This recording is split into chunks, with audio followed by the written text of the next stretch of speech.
Hola, comenzamos esta nueva sesión de la astrología considerada como una de las bellas artes, correspondiente a hoy 19 de noviembre de 2011.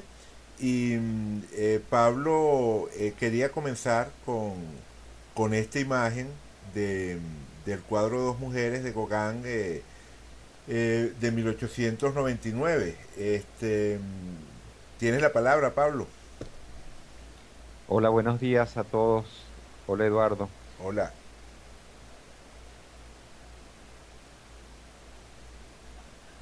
Me gustaría en efecto comenzar con este cuadro del 1899, 4 años antes de la muerte de Gauguin, es decir, una obra de madurez, si las hay, como punto de partida para algo sobre lo que nos quedamos en la última sesión sin desarrollar. Yo había querido poner la lupa en el asunto del sol de Gauguin en el signo de Géminis, eh, porque en efecto, como yo decía en la sesión anterior, el carácter geminiano de Gauguin es una cosa bien llamativa, ¿no? Con la que además me une un, unas, un paralelismo personal. Entonces, aquí, como en las demás cosas, retomo la premisa general de mi planteamiento, que es que hay una correspondencia, por llamarlo de una manera que me gusta, y ahora van a ver por qué me gusta, entre el lenguaje de lo artístico y el lenguaje de lo astrológico. Y es lo que para mí hace que sea muy fácil pasar como de un lugar al otro, como si fuesen estancias contiguas, con puertas abiertas, porque de alguna manera yo siento que tanto en el arte como en la astrología, y por eso tal vez esto se llama de la astrología considerada como una de las bellas artes, hay una insistente, consistente y constante correspondencia. Me gustaría leerles una versión mía no acabada, un borrador de versión de un poema de Charles Baudelaire que se llama Correspondencias. Es un soneto que pueden encontrar en Las Flores del Mal, que dice así: la naturaleza es un templo en que vivientes pilares dejan salir a veces, faltó una allí, dejan salir a veces confusos vocablos. El hombre atraviesa por bosques de símbolos que lo observan con miradas familiares, como largos ecos que de lejos se confunden desde una tenebrosa y profunda unidad. Vasta como la noche y como la claridad, los perfumes, los colores y los sonidos se responden. Hay perfumes frescos como carnes de niños, dulces como el oboe, verdes como los prados, y hay otros corruptos, opulentos, triunfantes. Tienen la expansión de las cosas infinitas, como el ámbar, el almizcle, el benjuy, el incienso, que cantan los éxtasis del espíritu y los sentidos. Muy Bueno, buena, Pablo, no muy, muy. soy un gran traductor de poesía, no tuve más remedio porque no encontré ninguna que me gustara, y tampoco soy un gran declamador. Me disculpan lo que haya de malo en esto, pero es un poema al que yo le tengo mucho cariño porque las relaciones con las que la astrología nos pone en contacto se me parecen mucho a lo que a través de este poema yo siento que Baudelaire, no sé si ustedes transmite. Es una cosa muy misteriosa, muy poco tangible, por decirlo de alguna manera. Tal vez en esta traducción un poco torpe se pierda, pero en los dos primeros, las dos primeras estrofas del soneto están, creo yo, más logradas.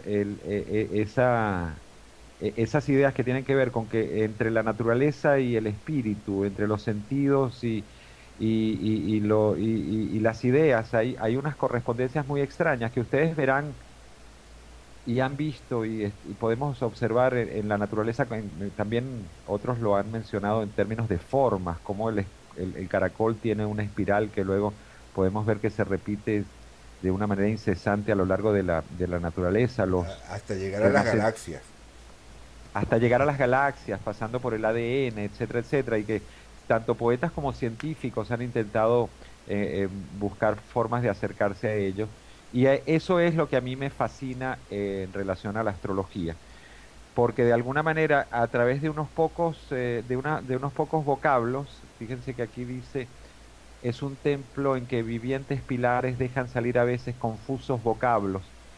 Para mí, las palabras con las que la astrología genera su discurso, por llamarlo de alguna manera, es decir, los nombres con los que señala planetas, aspectos, signos, son de alguna manera esto, ¿no? Confusos vocablos, son Ujú. asuntos que en algún momento pueden parecer muy precisos y en otros, para mí al menos, se tornan otra cosa, se tornan menos racionales y más sensoriales, como en efecto aquí también manifiesta Baudelaire. Luego, si quieren, y si quiere Eduardo, podemos pasearnos un poco por la cosa de Baudelaire.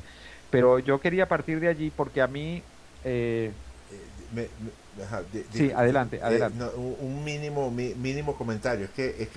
No, no quiero después tener que regresar, aprovechando que estamos acá, estas dos líneas, ¿no? Estos dos versos.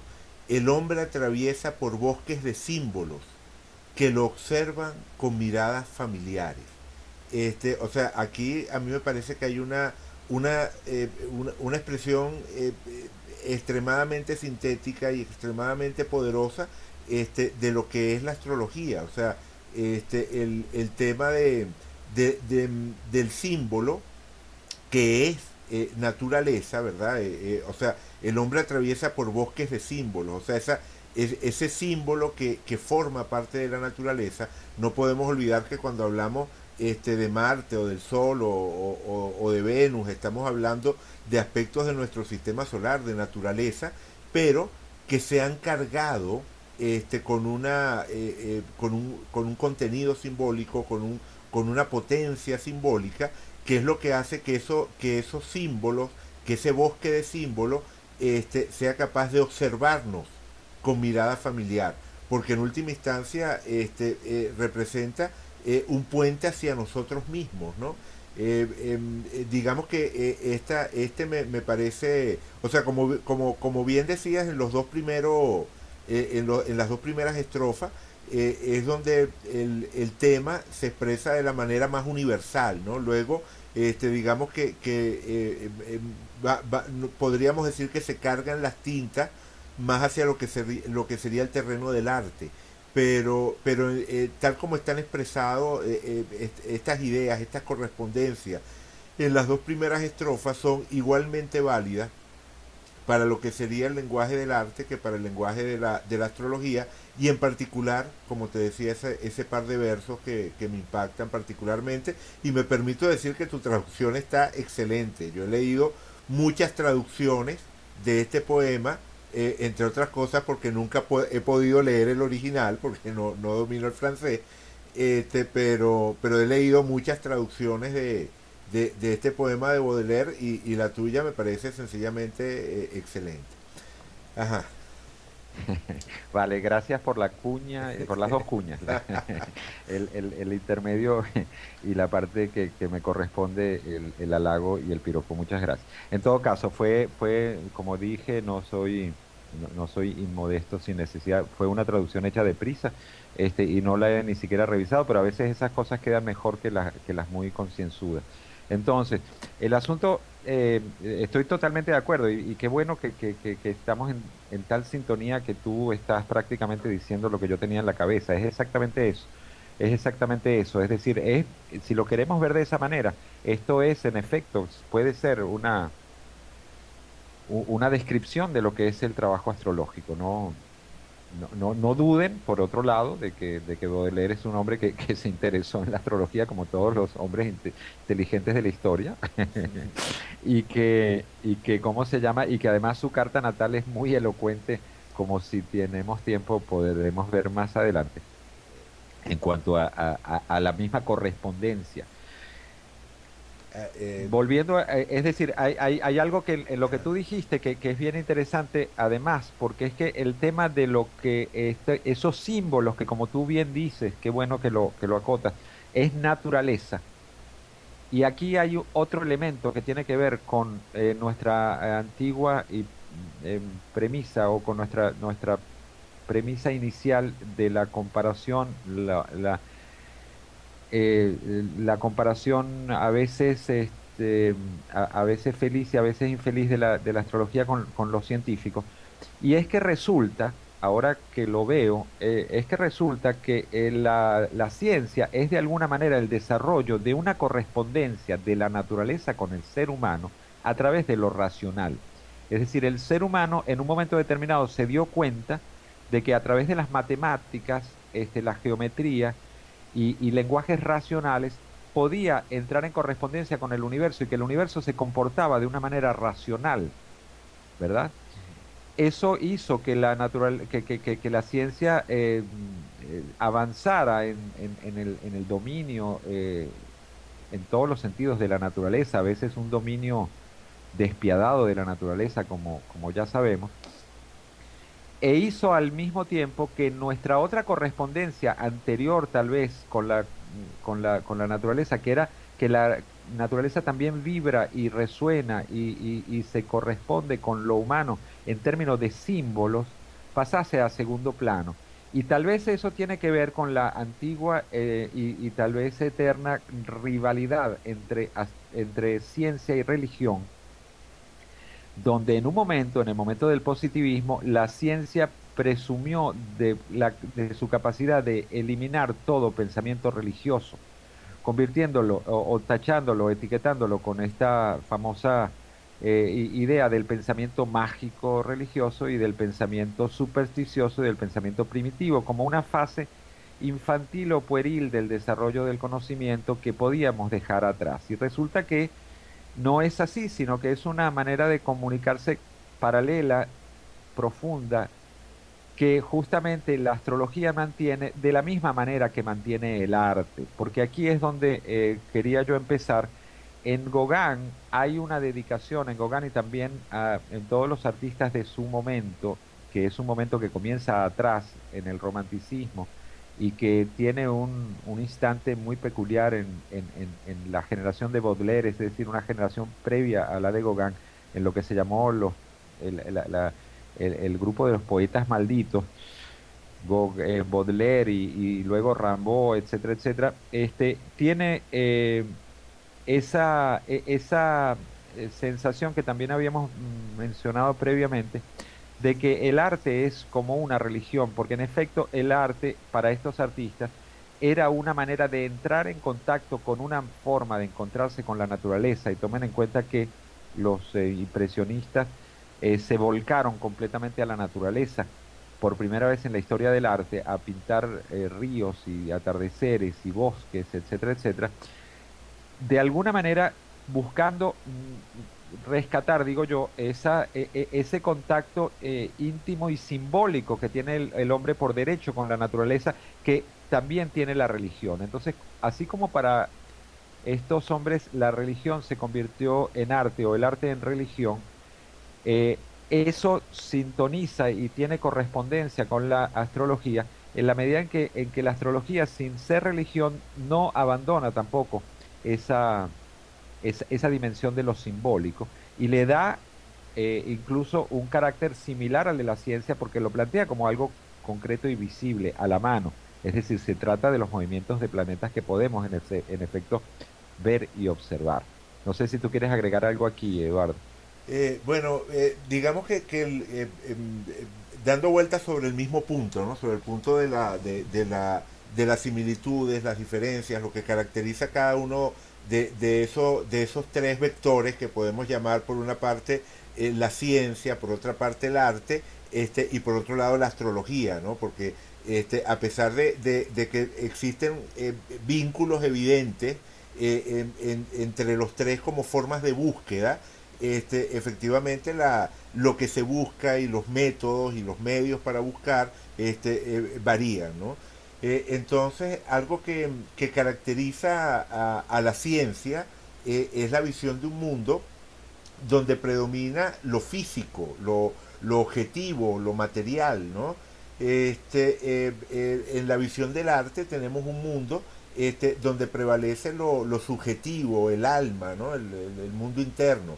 En la astrología, para que exista, ¿verdad? La astrología, para que pueda haber un desarrollo astrológico, tenemos que partir de una realidad psicofísica, o sea, de una realidad en la cual conviven, coinciden en igualdad de condiciones, o sea, estableciendo un diálogo continuo, lo que sería ese universo de lo que podemos llamar lo objetivo, tal planeta está en tal lugar en un momento dado, con lo interno, lo subjetivo, los estados que una persona puede tener en un momento, en un determinado momento, y el vínculo entre esos dos espacios sería el símbolo. Pues el símbolo es lo que logra salvar la distancia entre esa realidad objetiva y subjetiva, ¿no? Entonces, digamos que al final tendríamos como una especie de continuo, ¿no? En el cual la astrología estaría como ocupando un lugar medio. Claro, es una de las tantas formas, ¿no? En las que se puede formular estas relaciones, pero creo que a la luz de lo que estamos conversando lo podemos entender, por lo menos por ahora, de esa forma, ¿no? Estoy de acuerdo, estoy de acuerdo. Bueno, y entonces, dejando eso sentado, relativamente, o Sí, habiendo, sabiendo que es una de las cosas sobre las cuales se regresa y se regresa una y otra vez. exactamente, habiendo pasado entonces por esa casilla del juego que en efecto es una de las que uno transita con más frecuencia para regresar en correspondencia además con esta imagen de la espiral que ya hemos mencionado y que está como muy presente en muchas cosas de este tipo de, de- de ideas y de sentimientos. Eh, Me parece que la interpretación de la carta de Gauguin, o al menos, corrijo, no se trata de la interpretación de la carta de Gauguin, se trata de mi aproximación a Gauguin y a su obra desde la realidad para luego caer para luego llegar a lo astrológico antes de ver la carta.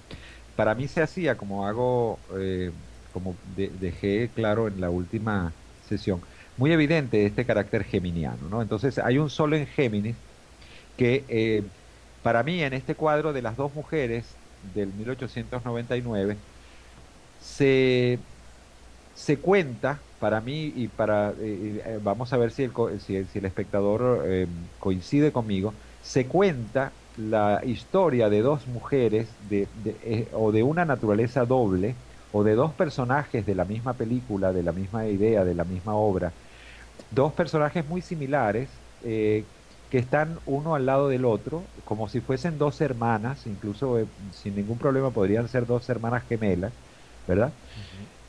Ambas mujeres, es decir, ahí estamos en el tema de lo femenino que ya habíamos mencionado inicialmente, es decir, se trata de una gemelidad, si me permiten la expresión femenina, muy sensual, me parece que eso está fuera de discusión, muy bella, y en este caso muy armónica.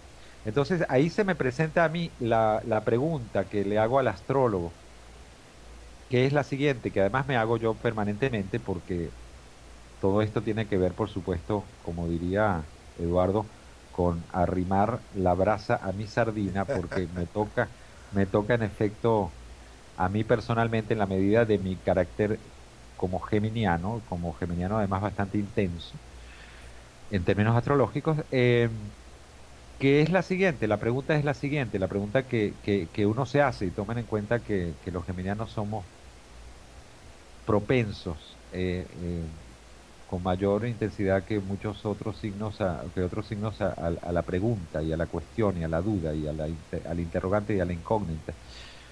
La pregunta que yo me hago es esta.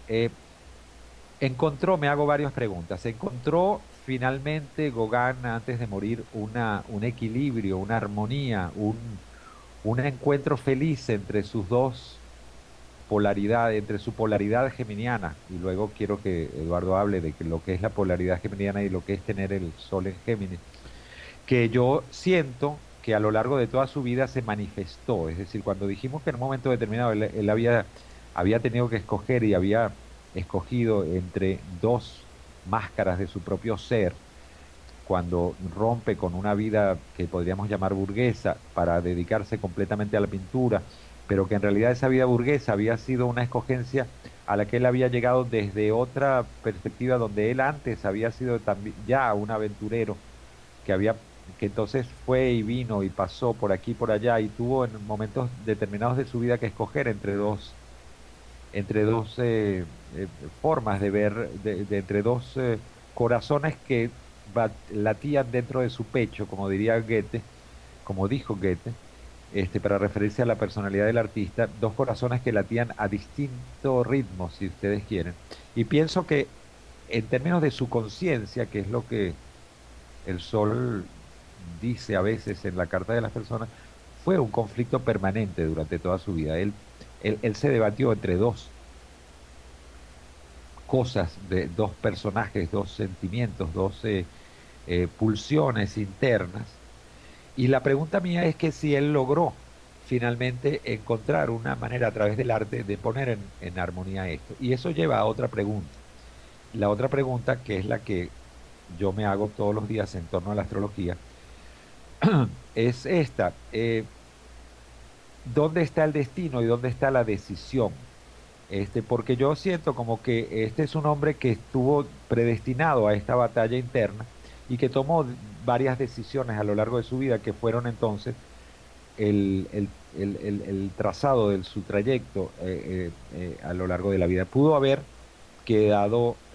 seguido en su vida de corredor de bolsa y haber escondido, reprimido, suprimido este lado estético, ¿verdad? Ese lado que habíamos definido como su inclinación dolorosa hacia lo femenino, y en lo femenino hablamos de lo estético para mí, Sí, de Venus, entre otras de cosas. Venus, de Afrodita, en efecto, y pudo haber entonces tomado una decisión completamente distinta, ¿no? Y eso me lleva a la consideración con la que te voy a dejar la palabra de la paradoja. Yo a partir de un momento determinado encontré que es que la vida es las dos cosas a la vez, es decir, es predeterminada y es también libre, ¿no? Y que en esa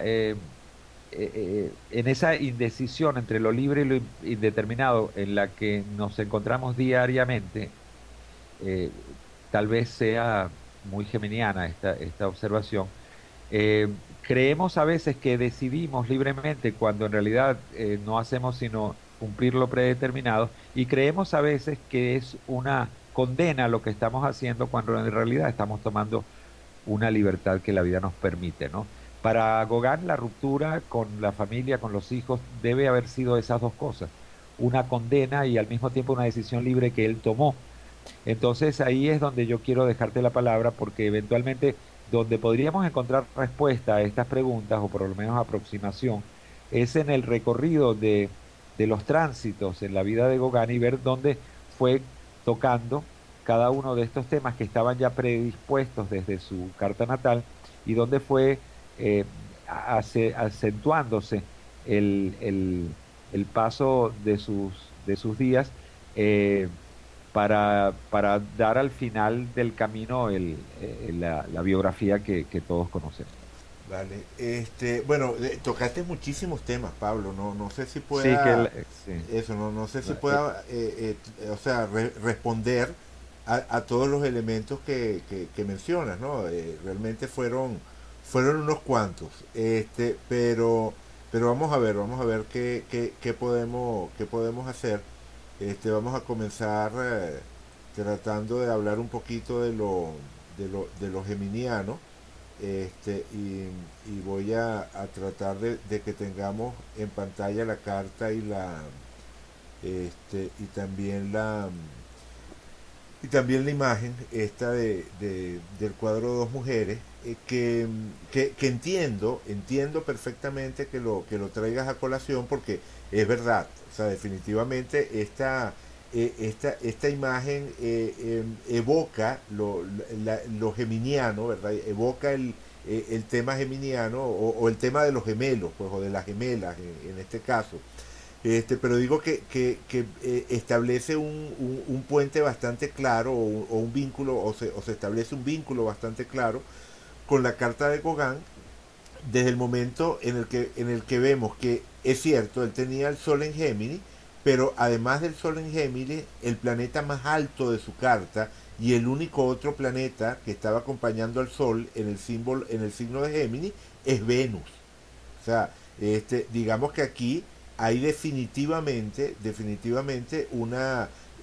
un vínculo con lo que sería ese femenino geminiano que encontramos en el cuadro.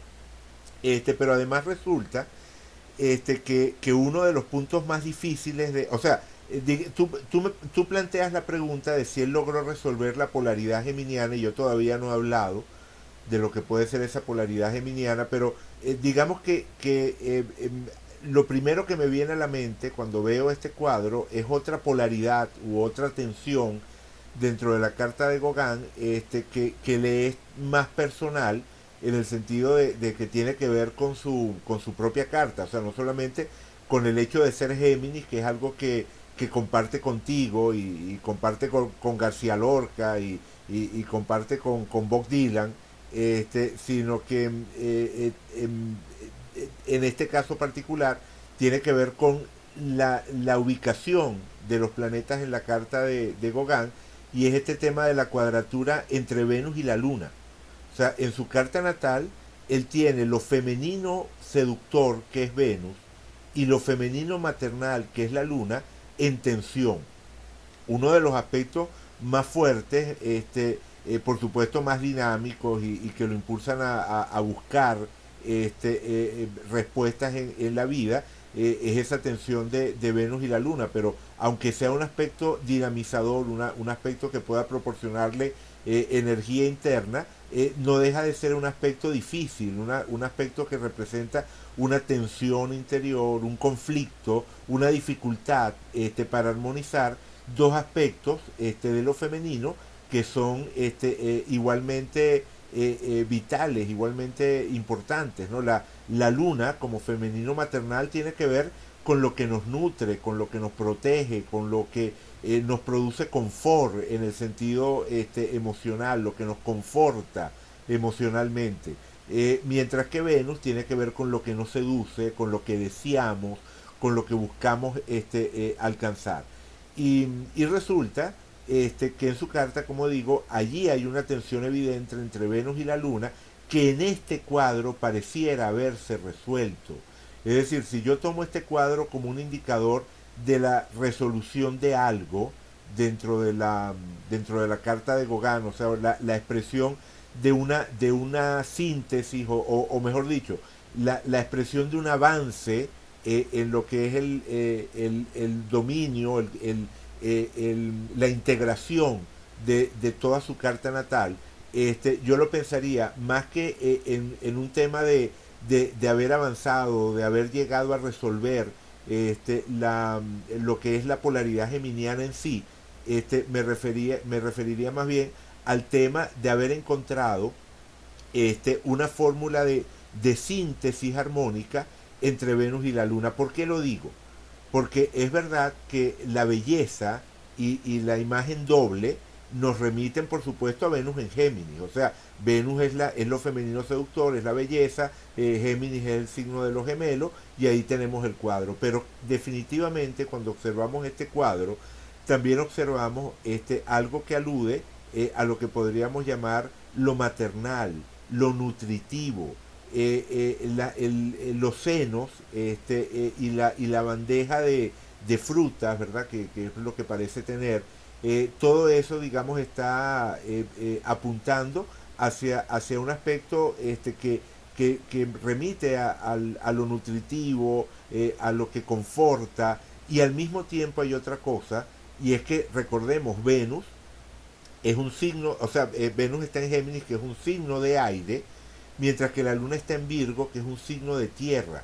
Y a pesar de la belleza que hay aquí, podemos encontrar cierta solidez también, o sea, son mujeres hermosas pero no delicadas en el sentido de fragilidad, más bien al contrario, ¿no? Hay una cierta fuerza, son representaciones macizas, o sea, hay un peso, un contacto con la tierra, que incluso nos remite a un tema de salud, de plenitud, pero que definitivamente alude a esa dimensión sensorial, no solo sensual, sino también tangible, concreta, en el sentido más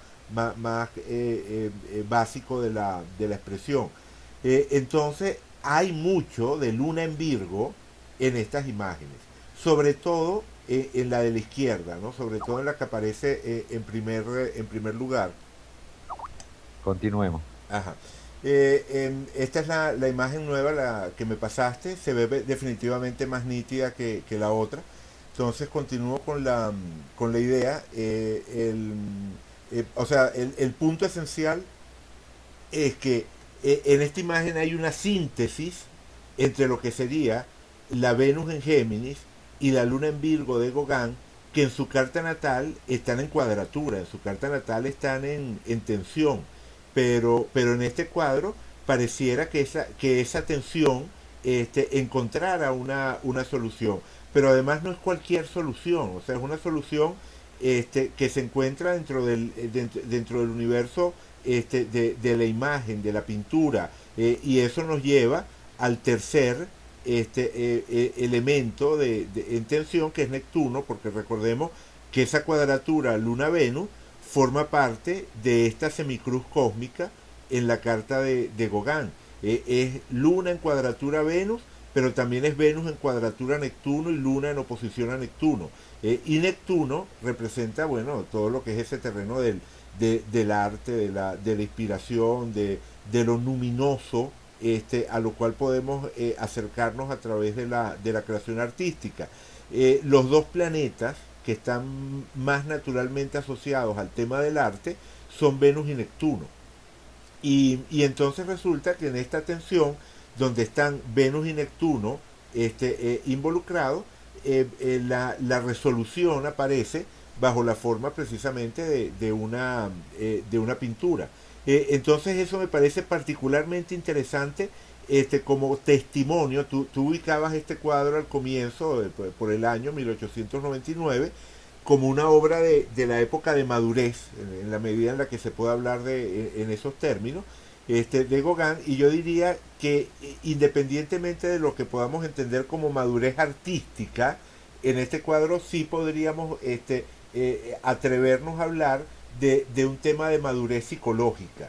Es decir, la síntesis que logra Gauguin en este cuadro creo que tiene mucho que ver con el haber trajinado a lo largo de toda su vida con estas tensiones internas hasta encontrar, por lo menos en ese instante, una expresión sintética y armónica, lo cual no significa que haya encontrado una solución quizás definitiva a todos los niveles en su vida, ¿no? Pero por lo menos en ese momento creo que estaba logrando una respuesta, como digo, creativa, armónica, sintética a estas tensiones de Luna, Neptuno y Venus, ¿no?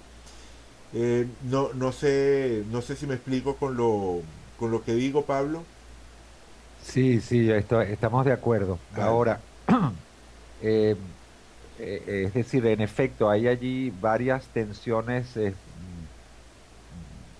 distintas y estoy totalmente de acuerdo en que no necesariamente es todo atribuible al carácter geminiano del asunto y del personaje, porque además eso no es, como tú bien dices, una condición única de Gauguin, sino de todos los que tienen el sol allí.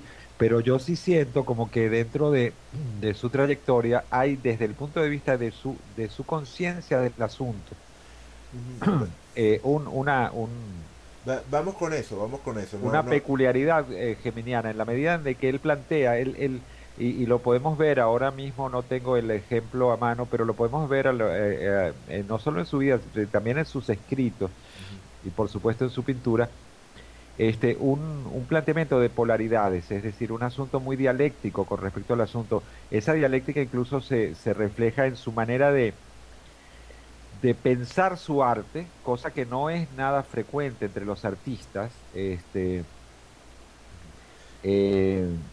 en pensar su arte, explicarse su arte, discutir su arte, eh, es decir, llevar lo artístico a términos de la palabra y la palabra a su vez a doctrina que luego se revierte en el arte, a pesar de que el arte de Gauguin es completamente sensorial. Estaríamos totalmente equivocados y ahí desde luego priva lo venusino si pensáramos que el arte de Gauguin es un arte donde priva lo conceptual, que él piensa sus cuadros, etcétera, etcétera, como podría ser Magritte o algún otro, en absoluto, es todo lo contrario, él trata de deshacerse en muchos casos, siento yo, de esa condición geminiana. Es más, podemos ver a lo largo de su vida varios intentos reales o simbólicos de suicidio. Él trata de salir de sí mismo, porque su visión del mundo, a mi manera de ver, tal vez poniendo mucho de mí en esta visión, es tratar de salir de esa duplicidad, de esa polaridad, como tú decías. Eh, eh, Te, me- te paso la palabra. sí, sí, digamos que no quería, tú sabes, eludir el tema, ¿no? O sea, efectivamente existe eso que podemos describir como la polaridad geminiana y creo que vale la pena hablar del tema. Lo que ocurre es que tú sabes, a mí me gusta ver la carta natal como un símbolo, como un gran símbolo compuesto y en buena medida irrepetible, ¿no? No es del todo irrepetible porque siempre es posible que el 7 de junio de 1848 en París, alrededor de las 10 de la mañana, haya nacido alguna otra persona, aparte de Paul Gauguin, ¿no? Y que exista o haya existido algún parisino de una vida totalmente distinta a la vida de Gauguin, pero con una carta bastante similar a la suya. Pero en ese caso serían dos maneras diferentes de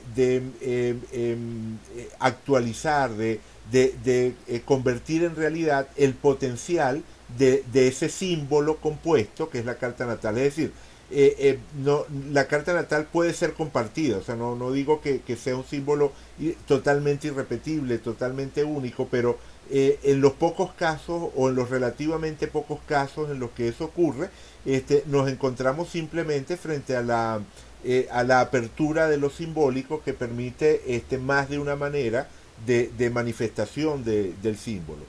Pero efectos prácticos podemos decir que la carta natal es un símbolo personal, un símbolo único y repetible, que está compuesto por cada uno de esos símbolos individuales que son los distintos planetas. Claro, eso no significa, eso no niega el aporte que tienen esas posiciones particulares. Definitivamente, por ejemplo, lo que tú estabas diciendo de esa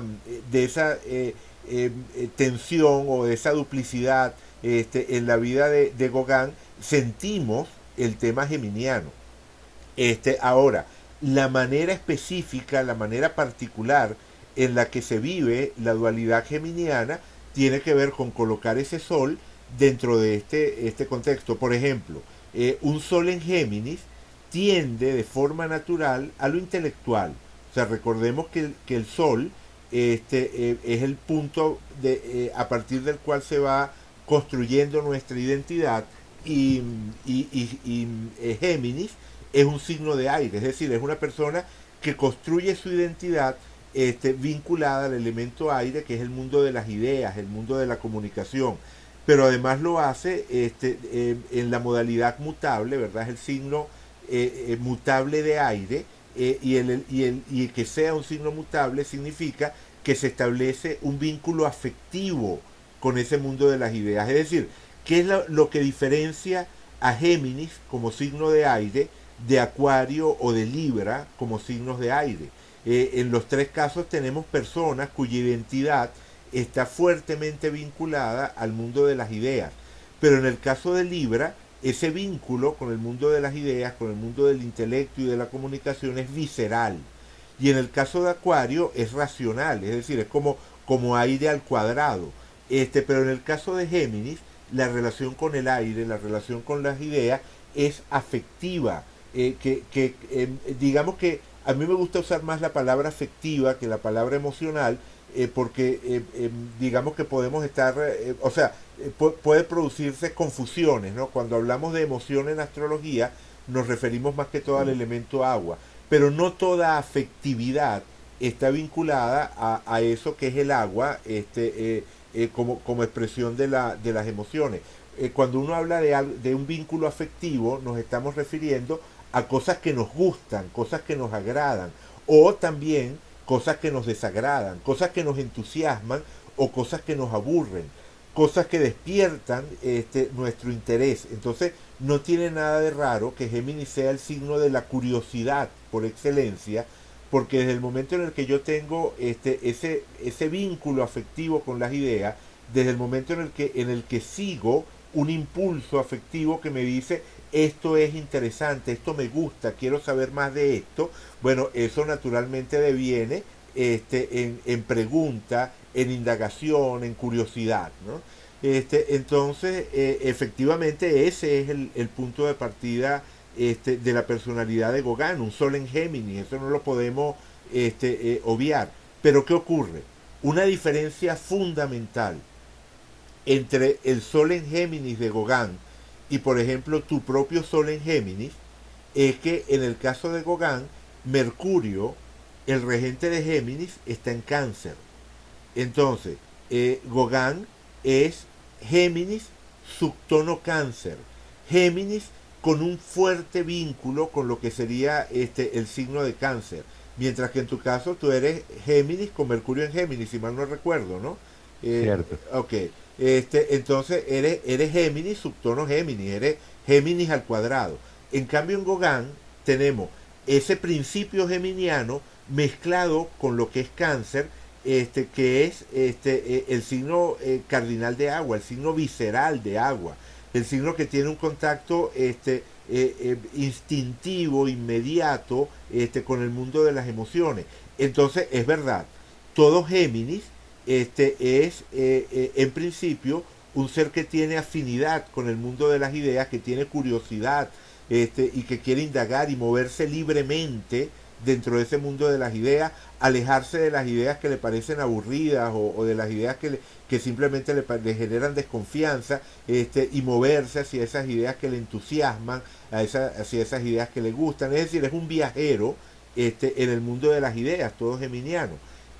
Pero en su caso particular, ese viajero tiene un interés particular por todo aquello que apunta hacia la profundidad en el terreno emocional, hacia aquello que nos mueve emocionalmente. Entonces, el vínculo con lo emocional de Gauguin no se entiende si no tenemos este Mercurio en Cáncer, que además no solamente es Mercurio en Cáncer, también tiene a Júpiter en el mismo signo, es decir, la presencia de Cáncer aparece bastante fuerte dentro de su carta.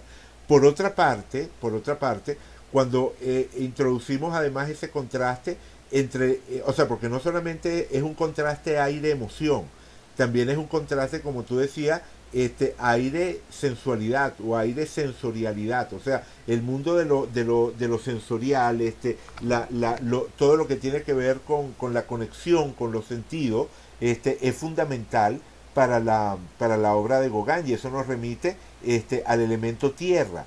Y allí es donde nos encontramos a la luna, regente de Cáncer, que además está en cuadratura con su Venus geminiana, y esa luna en Virgo, signo de tierra, nos está hablando, recordemos, la luna tiene que ver con la manera de dar y recibir alimento emocional, y una luna en Virgo significa una persona que se nutre emocionalmente del mundo, de la exploración del mundo de lo tangible, del mundo de lo sensorial.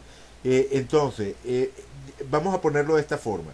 Si pudiéramos hacer una especie como de trampa, de truco, y agarrar y aislar el Sol y la Venus de Gauguin del resto de la carta, tendríamos un artista tan intelectual o más intelectual que Magritte, que como mencionabas hace un rato, o que simplemente se hubiese ido a vivir única y exclusivamente a ese mundo de las ideas. Pero lo que hace distinto a Gauguin de ese estereotipo posible de los geminianos son precisamente sus vínculos, sus raíces con la emoción de Cáncer y con el mundo sensorial tangible de Virgo.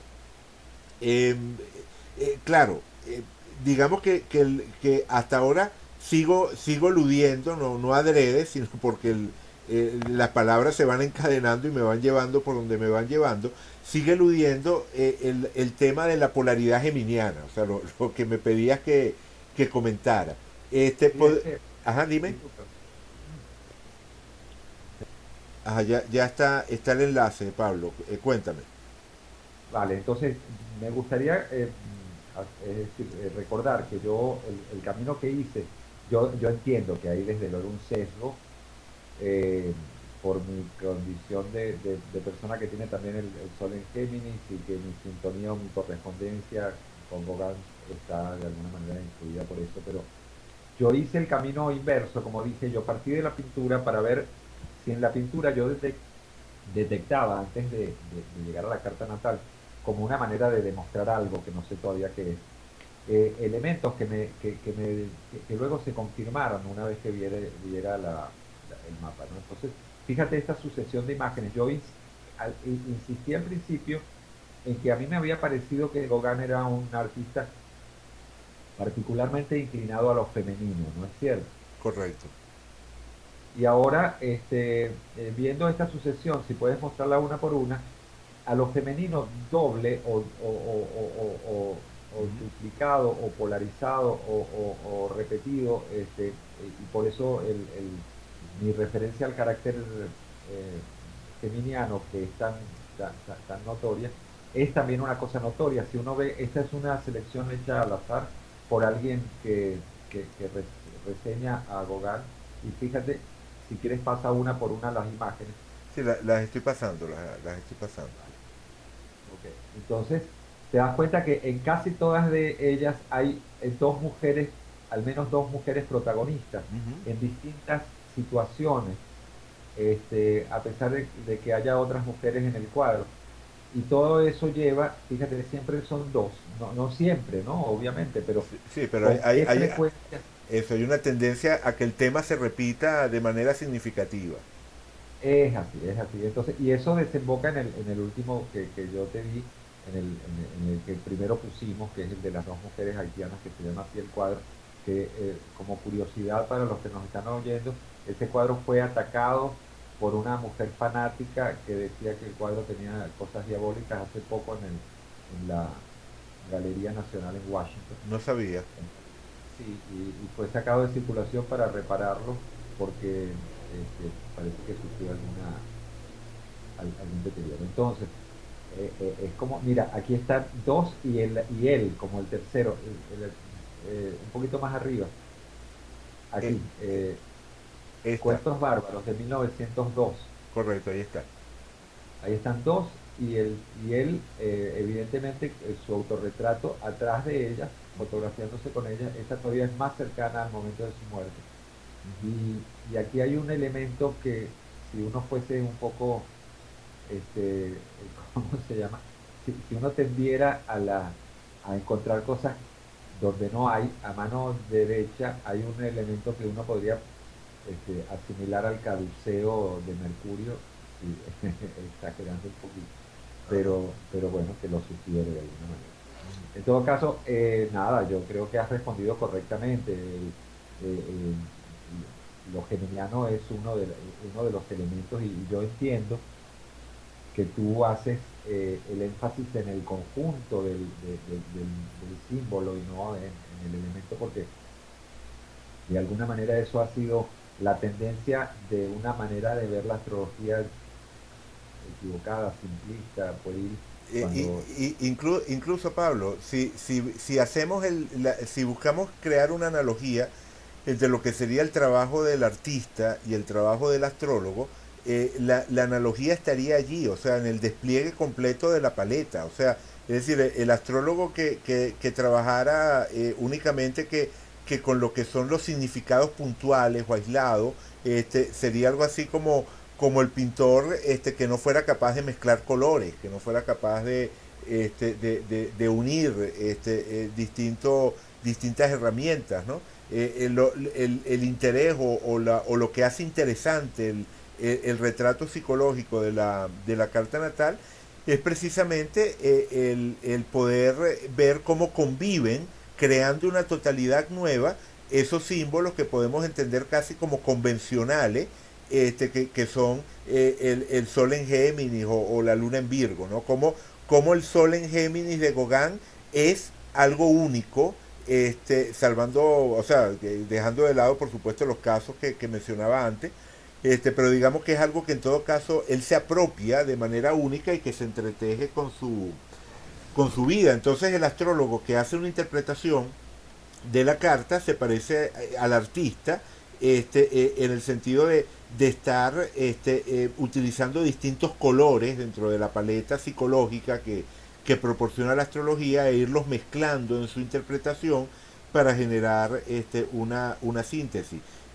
Sin embargo, digamos que no se puede negar en ningún caso lo que tú estás señalando. O sea, el tema doble en la obra de Gauguin nos revela o nos apunta en la dirección de los geminianos. En ese sentido, tu intuición es definitivamente clara y tiene base, tiene absoluto sentido. Lo que sí diría es que si esta Venus de Gauguin no estuviese también en Géminis, probablemente hubiese sido menos probable que el tema doble, que el tema de la dualidad apareciera en su obra.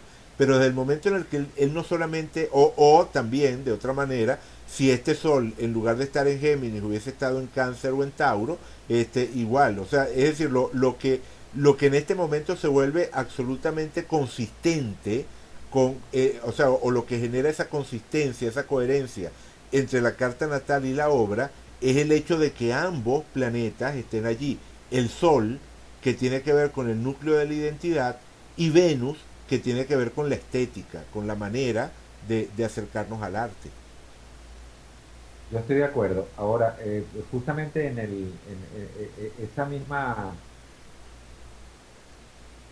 esa misma comparación que tú haces sirve justamente para explicar lo que yo también digo y que es complementario totalmente. Es decir,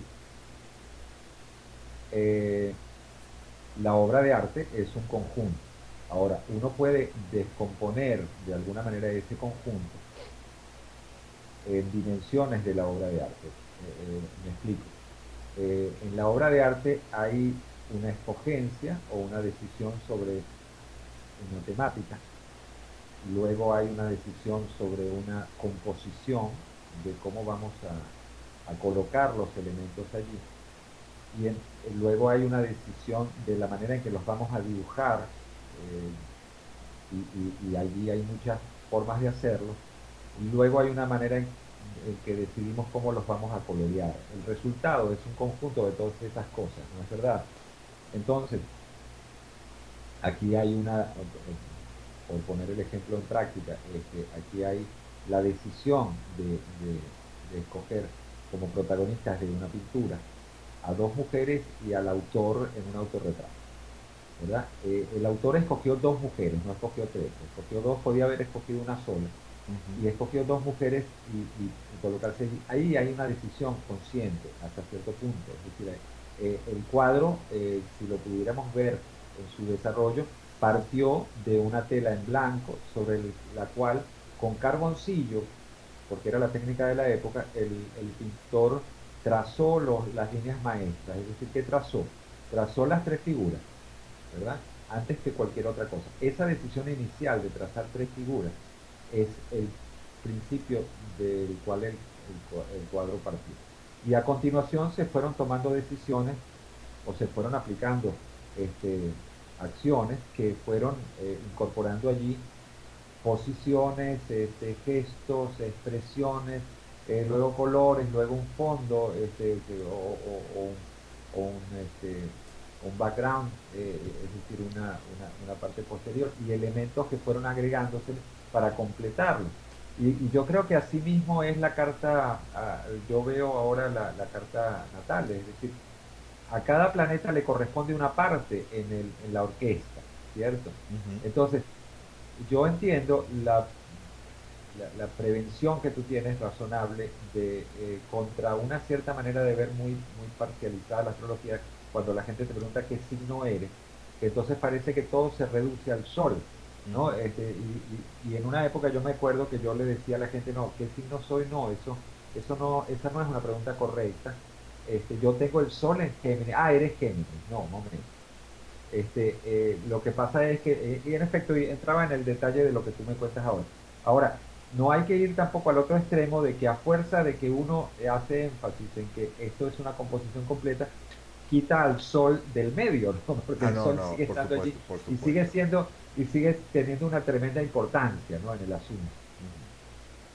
¿No es Sí, verdad? sí, no, totalmente de acuerdo. O sea, la intención nunca es quitar el sol, sino simplemente ponerlo en su lugar. O sea, o sea, tratar de entender, de calibrar cuál es el aporte del sol, igual que cuál es el aporte de cada uno de los demás planetas. Que es la única forma de observar la astrología como una realidad, porque si no fuese así, si no tuviese esa complejidad, entonces sería fácilmente rebatible la astrología cada vez que nos encontramos, qué sé yo, con un Tauro que sea muy conversador, o con un Aries que sea paciente, o con un Leo que sea muy humilde, o con un Libra que tenga mal gusto, en fin, ¿no? Cada vez que nos encontramos efectivamente con una persona que no encarna las cualidades que supuestamente debería encarnar al tener el sol en tal signo. Pero todo pasa a ser coherente cuando observamos la totalidad. Estamos solamente por ahora, por el momento, el capítulo de Géminis. Yo solo diría que el sol, que es, es la luz, es la lámpara, para un pintor es particularmente importante, ¿no? Es decir, sobre todo para un pintor de esta clase, un pintor que pinta a través de los colores, a través de los efectos de la luz en la naturaleza, a pesar de que, y es muy importante aquí hacer este paréntesis, la pintura de Gauguin es todo lo más alejado posible del realismo.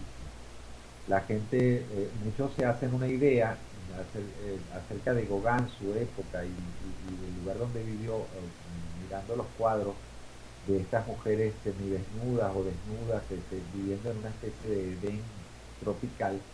Y la verdad del asunto es que eso nunca existió, más que en la mente de Gauguin. Cuando él llegó allí a las islas de la Polinesia, son islas que fueron colonizadas por los franceses, y en la época de Gauguin la colonia francesa estaba tremendamente presente, y las muchachas iban a las escuelas católicas francesas, dirigidas por monjas, y ninguna estaba en la calle desnuda, ni mucho menos. Es decir, él recrea de alguna manera una fantasía personal acerca de un momento que tal vez nunca existió, y Que por cierto, disculpa que te interrumpa y sé que estamos cerrando, sé que no podemos extendernos mucho más, pero hago la acotación de que es cierto, es una fantasía personal de Gauguin que él recrea, pero que se hunde en una tradición. O sea, Tahití para la mente europea tenía esas connotaciones de paraíso, no tocado. O sea, digamos que una vez que ya se había agotado el imaginario de América como nuevo mundo, surge, ¿verdad?, ese espacio de las islas del Pacífico, como un nuevo lugar donde colocar ese posible Edén, ¿no? Entonces hay toda una tradición que en Francia tenía un arraigo bastante largo, donde Gauguin se inscribe, ¿no? Y que tiene que ver con aquello desde el buen salvaje, ¿no? Del tema del buen salvaje de así. Rousseau, ¿no? Entonces, solo quería comentar eso. Continúa. Vale, bueno, pero en todo caso, a lo que viene, porque eso sería un tema como tal por sí mismo y que sería interesante desarrollar también, pero a lo que viene mi comentario es a que estas no son fotografías tomadas en la calle, es decir, estos son conceptos que parten de una decisión interna del autor que va a componer en su cabeza, es decir, de memoria. Aquí hay poco retrato, es decir, estas mujeres nunca existieron de alguna manera. Estas mujeres son composiciones producidas dentro de la cabeza, del alma, del cuerpo, del espíritu de Gauguin, que luego fueron proyectadas sobre lienzos en blanco para transmitir no un reflejo de su época ni de la naturaleza ni del paisaje, sino directamente de su alma. Entonces, yo acepto e incorporo el comentario tuyo con respecto al asunto de Géminis, diciendo que entonces lo que la pregunta se ampliaría a lo siguiente. ¿Acaso logró Gauguin no solamente sintetizar armonía entre la polaridad de su Géminis, sino también lograr armonía entre esa cuadratura entre Luna y Venus, y también entre la oposición entre Luna y Neptuno, porque también, volviendo a aquel elemento inicial, esto tiene y debe ser visto de esa manera una connotación religiosa. Es decir, la pintura es un tema al que luego podríamos volver en una sesión posterior, en particular para Gauguin y los pintores de su época, pero en general, como las demás artes, se puede ver perfectamente como una manera de oración. El estado en que entra el artista cuando se pone a trabajar, es decir, que se aleja del mundo y se pone en contacto a través de sus instrumentos peculiares, sin otro propósito que el de producir belleza y el de producir arte, es muy similar al del místico que se pone en contacto con su imagen de Dios, sin otro propósito del de encontrar la perfección, ¿verdad? Entonces, porque también el artista busca la perfección. Son territorios muy cercanos. Entonces, eh, Gauguin abandonó la vida cotidiana, y ahí está la diferencia con alguien que nació ese mismo día, que no sabemos cómo se llamó, que fue un anónimo, que nació en el mismo hospital, etcétera, etcétera, que seguramente tuvo que lidiar con todos los mismos elementos que Gauguin en su vida, pero tuvo que resolverlos en la vida cotidiana, cosa de la que no tenemos noticia. Y Gauguin que llevó esa, ese mapa vital a la pintura para resolverlos en lo virtual, podríamos decirlo hoy en día, ¿no? Es decir, él trató de encontrar la armonía de todas las cosas conflictivas o trabajosas dentro de su mapa interno para de alguna manera proyectarlas en algo que él pudiera ver y donde él pudiera entonces trabajar para conseguir la belleza. Lo mismo que uno hace cualquiera de nosotros para conseguir eso en la vida, si uno es más o menos tendiente a sacralizar la vida y a entender que nuestro tránsito por este mundo puede tener un sentido en la medida que lo queramos dar. No sé si con eso transmito algo de lo que estoy sintiendo. Sí, yo creo que te capto y quedan cualquier cantidad de temas en el aire para la próxima sesión.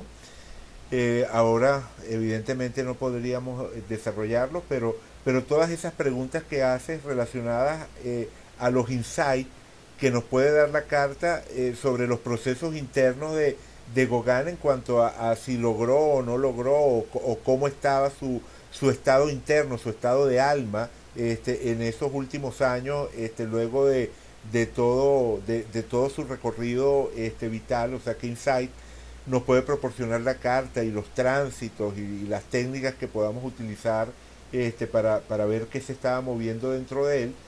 Creo que es algo que, bueno, podremos tocar en otras sesiones, pero por lo pronto creo que nos tocaría dejar esta hasta acá, ¿no?